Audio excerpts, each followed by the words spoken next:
चलिए देखते हैं सवाल क्या है। क्वेश्चन कहता है resultant of two vector A and B is perpendicular to A and its magnitude is half that of B. और हमारा सवाल है इंटीजर टाइप क्वेश्चन है, angle between vector A and B क्या होगा ये हमें बताना है डिग्रीज में। ठीक है, अब इसको ऐसे देखना है। तो सबसे पहले मान लीजिए ये आपका ए वेक्टर है, जो आपका रिजल्टेंट है और बी का वो आपका ए के साथ 90 डिग्री के एंगल पे। तो इसका सिंपल सा मतलब ये है कि बी जो आपका वेक्टर है वो आपका इस तरह से होगा कि इन दोनों के बीच का एंगल जो है वो आपका थीटा एंगल कह लेते हैं उसको। तो थीटा एंगल 90 से ज़्यादा होगा बिकॉज रिजल्टेंट ही आपका 90 डिग्री पे है। ठीक है, तो ये आपका लेटस से ये आपका सी वेक्टर है, ये आपका रिजल्टेंट हुआ सी वेक्टर, और इसका आपका जो अल्फा एंगल आता है वो आपका 90 डिग्री है। नाउ ये आपको गिवन कंडीशन है, और साथ के साथ ये भी दिया हुआ है कि जो सी वेक्टर है उसका magnitude is equal to B by two. आपका बी का जो मैग्नीट्यूड है उसका आधा है।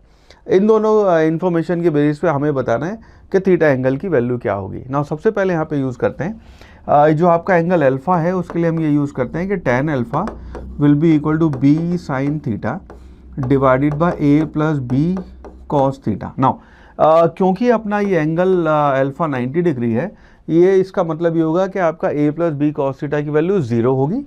इसको हम यूज़ करें तो हम लिख सकते हैं a plus B cos theta will be equal to 0, which implies आपका कॉस थीटा जो है उसकी वैल्यू आ जाएगी minus a divided by B. Let's call this equation 1। तो आपका जो कॉस थीटा है, जो थीटा एंगल है, उसका जो कॉस लेंगे वो माइनस बी बाई ए के बीच वैल्यू आएगी। एंड राइटली सो, क्योंकि आपका थीटा जो है सेकेंड क्वाड्रेंट में कॉस थीटा एनी में नेगेटिव होगा। तो ये वाला जो आपका सी का मैग्नीट्यूड बी बाई टू दिया हुआ है, इसको अगर हम यूज़ करें तो हम यहाँ पे लिख सकते हैं जो आपका सी स्क्वायर है will be equal to A square plus B square plus 2ab cos theta. ना यहाँ पे सी की जगह अगर मैं वैल्यू बी बाई टू रख दूँ तो ये वैल्यू आपका लेफ्ट हैंड साइड बन जाएगा B square by 4 will be equal to A square plus B square plus 2ab, और कॉस थीटा में अगर हमें पहली इक्वेशन से रख दें माइनस ए बाई बी, तो यहाँ से बी भी आपका कैंसिल हो जाएगा। सो चल लिख लेते हैं इसको। तो ये बना B square by 4 will be equal to A square plus B square, ये आपका बी और बी कैंसिल हो जाएगा, ये बचा माइनस 2a स्क्वायर।